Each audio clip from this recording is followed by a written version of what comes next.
அனைவருக்கும் வணக்கங்க. இப்போ கரூருக்கு நான் நேரடியாக சென்று பாதிக்கப்பட்ட அனைவரையும் நேரடியாக சந்திக்க இருக்கிறேன்.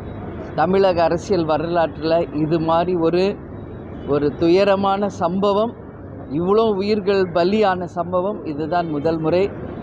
எல்லா உயிரை இழந்திருக்கும் அவங்க குடும்பத்தாருக்கும் ஆழ்ந்த இரங்கலை தெரிவிச்சுக்கிறோம். இன்றைக்கி மிகப்பெரிய ஒரு துயரான சம்பவம் இங்கே நடந்திருக்கு. அட்மிட் ஆகிருக்கிறவங்களையும் நேராக போய் பார்க்குற போகிறோம். அதனால் இன்றைக்கி கரூருக்கு இப்போ நேரடியாக தேமுதிக சார்பாக செல்கிறேன். பாதுகாப்பு நிச்சயமாக அது ஒரு குறுகலான பாதையாக தான் தெரியுது. இன்றைக்கி பார்த்தீங்கன்னா உங்களுக்கே தெரியுங்க, அந்த இடம் அது இவ்வளோ பெரிய க்ரௌடுக்கு அந்த இடம் நிச்சயமாக பத்தாது. ஏன் அந்த மாதிரி ஒரு இடத்த தேர்ந்தெடுத்தாங்க என்பதே ஒரு கேள்விக்குறி.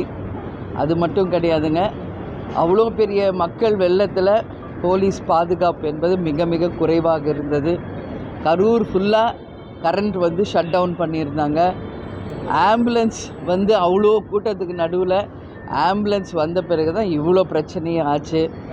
இது எல்லாமே இருக்குங்க. ஆனால் இது இந்த மரணத்தின் மூலம் நம்ம அரசியல் பேசுவதை விட அந்த உயிரிழந்த அந்த குடும்பங்களுக்கு ஆழ்ந்த இரங்கலை தேமுதிக சார்பாக தெரிவிச்சுக்கிறோம்.